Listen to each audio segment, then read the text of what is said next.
Good day, my dear students. For today's video, we're going to talk about the permutation and combination. But first, let's define what the fundamental principle of counting is. So the fundamental principle of counting is actually the principle behind all the permutation and combination in statistics, which is actually very relevant when we are getting or when we are talking about probability already. So ano nga po ba yung fundamental principle of counting? Sabi po sa principle na ito, if one event can occur in A ways, a second event in B ways, and a third event in C ways, then three events can occur in A times B times C ways.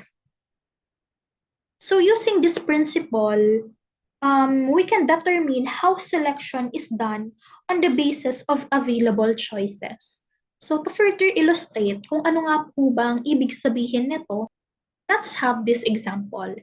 Example number 1, Marie has 5 blouses, 6 skirts, and 4 shoulder bags. In how many ways can she select 1 blouse, 1 skirt, and 1 shoulder bag?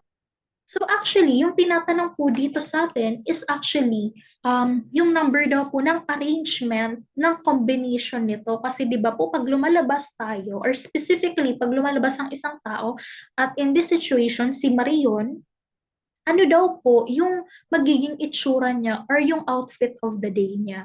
So para daw po makuha natin yung total combinations nito, we need to compute it using this fundamental principle of counting, and that is computed as 5 times 6 times 4. So 5 times 6, that is 30 times 4, that is 120. So meaning to say, meron po siyang 120 na different outfit of the day na pwede niyang masuot. So another example, how about ito naman po yung tanong sa atin, how many different car number plates are possible with 3 letters followed by 3 digits? So to compute that, kailangan alam natin kung ilan ba yung number of letters in the alphabet and ilan po ang digits na meron tayo. When we're talking about letters, English alphabet, we have 26 letters. So sa digit naman po, we have 10. Bakit po 10? Magsisimula po tayo sa 0, then 1, 2, 3, 4, 5, 6, 7, 8, 9. So, yun po yung mga digit numbers natin. So, total, meron tayong 10. So, we have 3 letters. So, ibig sabihin, sa first letter natin, pwedeng mapili yung lahat ng nasa ABC. So, that will give us 26. Times another 26 kasi wala naman po tayong restriction na sinabi dito. Ang sabi lang daw po sa atin is ito daw po, itong tatlo ay kabilang sa letters at ito naman daw pong tatlo ay digits. So we have here 10, 10, 10. So halimbawa, ang first letter po ng ating number plate is B. So, ibig sabihin po nitong 26 dito, pwede po uling maulit si B. So, kung baga, hindi naman po kasi siya bawal maulit. So, kapag bawal maulit, that's the time na magma-minus 1 tayo. Kasi halimbawa, taken na dito si B. So, bawal na ditong maulit. That's the time na magta-25 tayo dito. Pero since dito sa problem, wala naman po tayong nakasulat na may restriction. Opo, so ibig sabihin, ito po yung magiging answer natin. 26 times 26 times 26.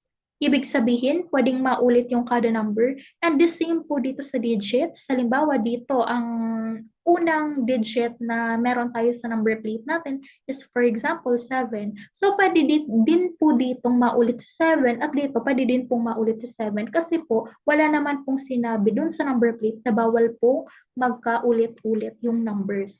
So, that will give us 26 times 26 times 10.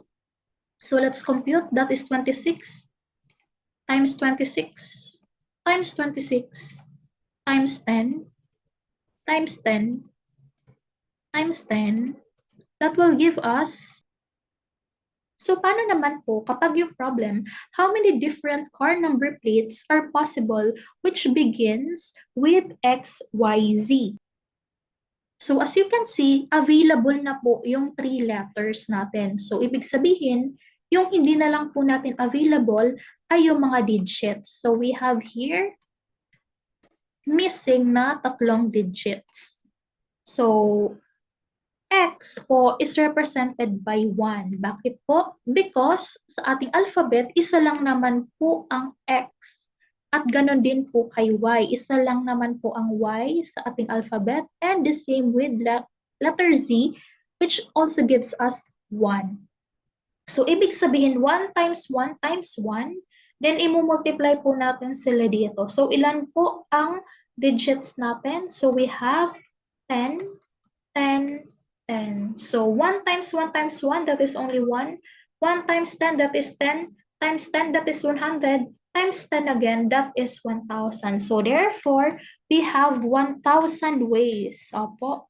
Ibig sabihin, meron tayong 1,000 ways to create a number plate which begins with XYZ as its plate number. Now, I hope that is already clear to you. Now, let's proceed. Permutation, as defined by Investopedia.com, is a mathematical calculation of the number of ways a particular set can be arranged. Okay? With permutation, the order of the arrangement matters. So dito po, ang kailangan lang po nating tatandaan lagi, meron na po tayong pinanghahawakan na arrangement sa permutation or order or arrangement. So actually, permutation has formula, and that is the permutation of n objects taken r at a time is equal to n factorial all over the quantity n minus r factorial, wherein n is the number of objects, while r naman po is the number of positions.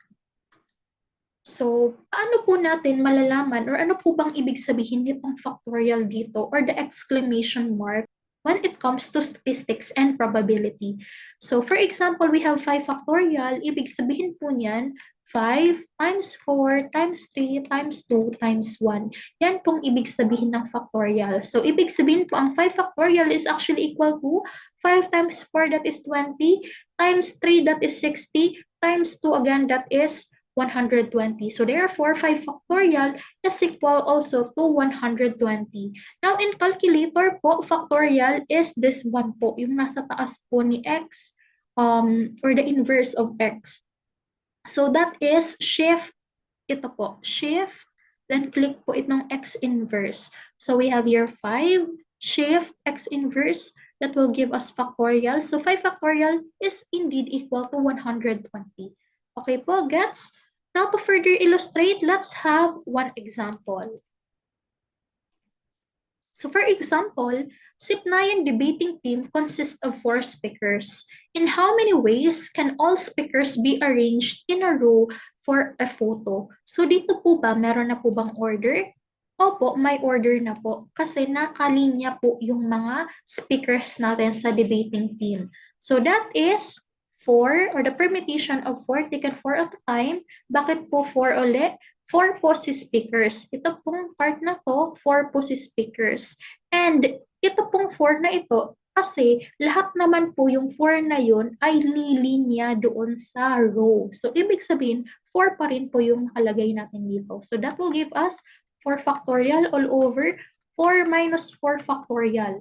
And 4 factorial over 4 minus 4 factorial, that is 0 factorial. Now, 0 factorial is equal to 1. So, check po natin kung really 0 factorial is equal to 1. That will give us 1. So, and 4 factorial sa numerator. So, that will give us 4 factorial all over 1. That is only 4 factorial. And 4 factorial again is equal to 4 times 3 times 2 times 1. And that will give us 4 times 3, that is 12, times 2, that is 24, times 1, that is 24 again. So we have 24 ways. Opo, ibig sabihin po, meron po tayong 24 different arrangement ng 4 speakers sa isang linya po. Okay? Now, given the same problem, paano naman po kapag meron na tayong condition dito? How many ways can a Prime Minister and Deputy Prime Minister be chosen? So alam naman po natin na sa isang British parliamentary debate, meron po tayong 4 speakers. So mainly po, or as you can see, ito pong problem natin dito, yung SIP9 debating team ay nasa affirmative side because we have here the Prime Minister and Deputy Prime Minister. Kasi po kung nasa opposition po sila, leader of the opposition po yan and deputy leader of opposition. So, meaning to say dito po, nasa British parliamentary debate. So, yung first two daw po na position sa British parliamentary debate, kung ilan daw pong ways pwedeng mapili yung dalawang yon. So that is 4. Bakit po 4? Because we have 4 speakers. So this is 4. Permutation of ilan po yung position na hinahanap natin. We have Prime Minister only and the Deputy Prime Minister. So this is 2. Okay po? So the permutation of 4, taken 2 at a time because there are only 2 positions yung hinahanap po natin. So that is 4 factorial all over 4 minus 2 factorial. So that is 4 factorial all over 4 minus 2, that is 2 factorial. So that will give us 4 times 3 times 2 factorial. So hindi ko na po itutuloy sa 1 kasi po dito po sa denominator, meron din po tayong 2 factorial. So kung makikita niyo po, pwede nating makancel yan by division because 2 factorial divided by 2 factorial is just 1. So that will give us 1 times 4 times 3, that is 12. So meaning to say, there are 12 ways para mahanap po natin yung Prime Minister and Deputy Prime Minister dito po sa first speaker sa SIP9 debating team. So let's have this example. Example number 4.1. In 2023 SEA Games, there are 7 athlete representatives competing in obstacle racing event. In how many different orders can these 7 athlete representatives finish? So that is 7 P7 or the permutation of 7 taken 7 at a time. Bakit nga po 7? Because there are 7 athlete representatives. And ilan daw po yung matatapos sa 7 na yun? 7 pa rin naman po. Opo. So that will give us 7 factorial all over 7 minus 7 factorial.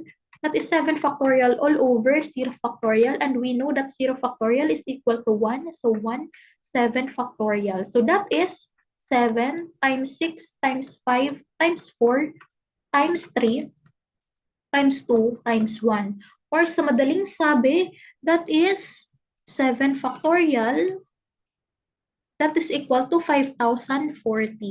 So that is 5,040 ways.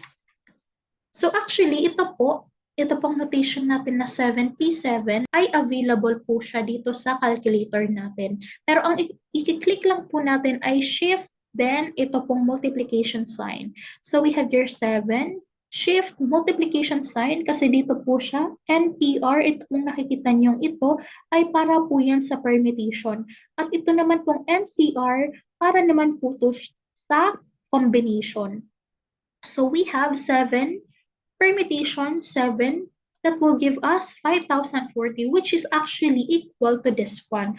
So either gumamit po tayo ng calculator na ito, or kapag sa exam gusto po natin na very comprehensive ang ating solution, pwede po natin gamitin ito pong formula natin. Okay?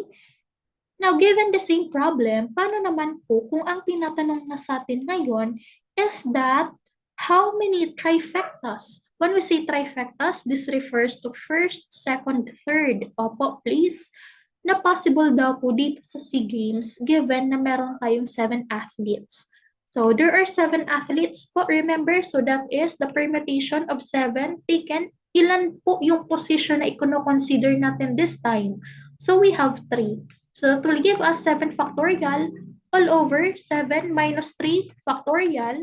That is 7 factorial all over 4 factorial.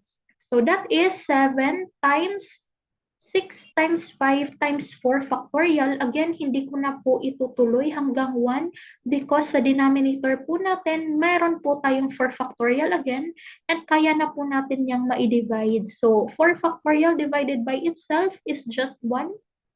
So, ibig sabihin po ito na po yung magiging answer natin. So, 7 times 6, that is 42 times 5, that is 210. So, let's check if really our answer will be 210. So that is 7 permutation 3. So that is 210 again. So yung correct po nating pagbasa dyan is the permutation of 7 taken 3 at a time. Opo, so that is 210.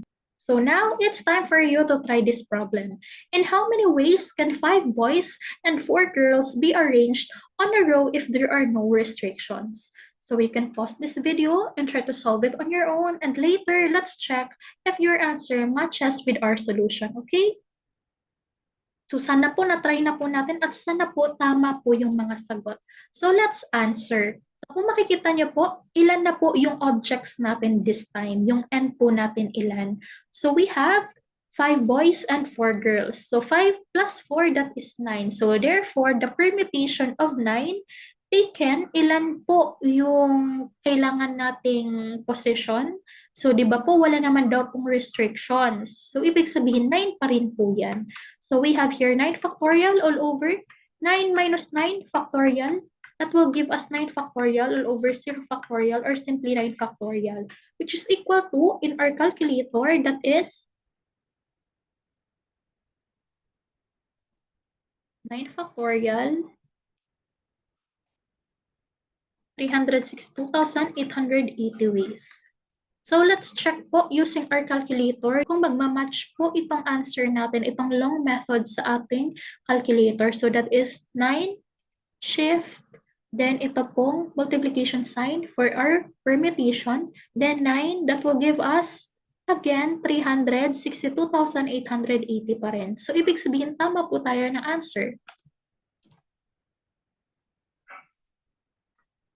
Now, how about kung meron na po tayo ngayong restriction? At ano po yung restriction na yun?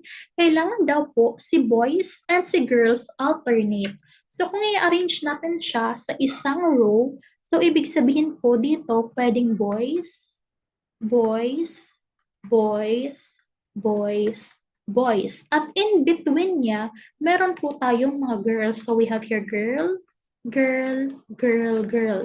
Ano daw po yung permutation kapag ganito daw po yung arrangement nito pong 5 boys and 4 girls. So, paano daw po natin yan isosolve? So, as you can see, ilan po, my dear students, yung permutation ng boys? So, that is the permutation of 5, taken 5 at a time, times, ilan po yung girls? So, we have 4 girls. Pero ilan daw po yung kasama doon sa linya na sa 4 girls na yon? So, still 4 pa rin po kasi lahat naman po sila is included. So, meron po tayo ditong boys na 5 at meron po tayong girls na 5. So, ibig sabihin lahat po sila included. So, that will give us, in our calculator,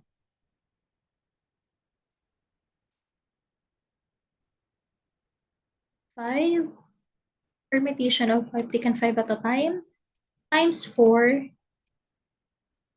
permutation of 4 taken 4 at a time is equal to 2,880. So, yan daw po yung total ways kung saan si boys at girls alternate. Opo. So, yan po yung number of permutations natin. So, actually, meron pa po tayong isang solution dyan. Pwede naman po natin gamitin yung factorial lang po. Kasi ilan po yung boys natin dito? 1, 2, 3, 4, 5. So, ibig sabihin, meron tayong 5 factorial times. So, ilan po yung girls? 1, 2, 3, 4. So, 4 factorial. So, dapat po mag-arrive po tayo kay 2,880. So, try po natin. So, that is, 5 factorial times 4 factorial. That will give us 2,880. So, still, correct din po yung other solution natin. Still, 2,880 pa rin po yung answer.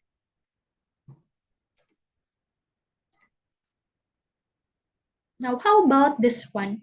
In how many ways can 5 boys and 4 girls be arranged on a row if boys and girls are in separate groups this time? So, ibig sabihin daw po, si boys at si girls magkahiwalay, pero nasa isang grupo sila. Ibig sabihin po, ito si boys, boys, boys, boys, boys, at dito naman po girls, girls, girls, girls. Or pwede naman daw po na girls, girls, girls, girls, and boys, boys, boys, boys, boys.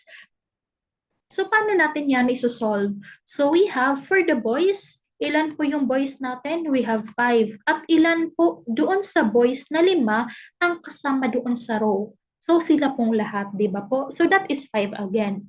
Times, ilan po yung number of girls? There are 4 girls. So, that is the permutation of 4. Ilan po sa 4 na to ang kasama doon sa row? So, still, meron pa tayong 4. So, that is the permutation of 4 taken 4 at a time. Diyan na po ba nagtatapos? Hindi pa po. Kasi po, meron po tayong another 2. Bakit? Dito po kasi sa 2 factorial na ito, yung isang factorial po, yung 1, pwede pong ito. Ito po yan. Pwedeng ito.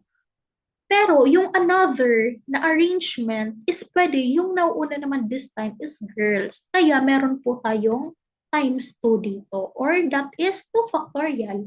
So, ibig sabihin po, ang magiging answer natin is 5, or the permutation of 5 taken 5 at a time, times 4 permutation of 4 taken 4 at a time, times 2, that will give us 5,760. So that is our answer for this problem, 5,760. Yan po yung total permutation kapag si boys at girls nasa separate group, pero nasa iisang group pa rin naman. Okay? Now, how about this problem? In how many ways can 5 boys and 4 girls be arranged on a row if Florante and Laura wish to stay together? Okay, kung illustrate po natin sila, ibig sabihin daw po si Florante at si Laura laging magkatabi, and nandito po yung iba nilang kasama, yung 7 others nilang kasama. So, pwede naman po na si Laura ang mauna at si Florante yung second, then nandito pa rin po yung 7 nilang kasama. So, ilan po kaya yung permutation nila? So, paano po natin yan i-compute? So, actually, ito po, first order, pangalawang order. So, that will give us 2 times. Ngayon po, my dear students, ito po, si Florante at Laura, since ayaw naman po nilang maghiwalay, ibig sabihin po, ika-count na po natin sila as 1. Opo, yung po natin na order is 1, since hindi daw po sila pwedeng magkahiwalay. Since ito daw po kasi si Florante at Laura, as long as magkatabi sila, kahit nasa middle sila or nasa last, as long as magkatabi sila, so that will give us 1, 2, 3, 4, 5, 6, 7, 8. So we have here 8 na rin. So lahat po ba sila kasama dun sa 8 na yon? Yes, they are. So ibig sabihin, 2 times 8 or permutation of 8 taken 8 at a time. So let's solve for that. So in our calculator, that is 2 times the permutation of 8 taken 8 at a time. That will give us 80,640. So our answer now will be 80,640 ways po na kaya nating pagsamahin si Florante at Laura sa iisang row. Okay? I hope this is already clear to you. So kung may questions po, please don't hesitate to comment down below. Okay? That's it for today, my dear students. If you still have questions, please don't hesitate to comment down below. If you find this video helpful, please like and subscribe to my channel. So I'll see you next time. Goodbye!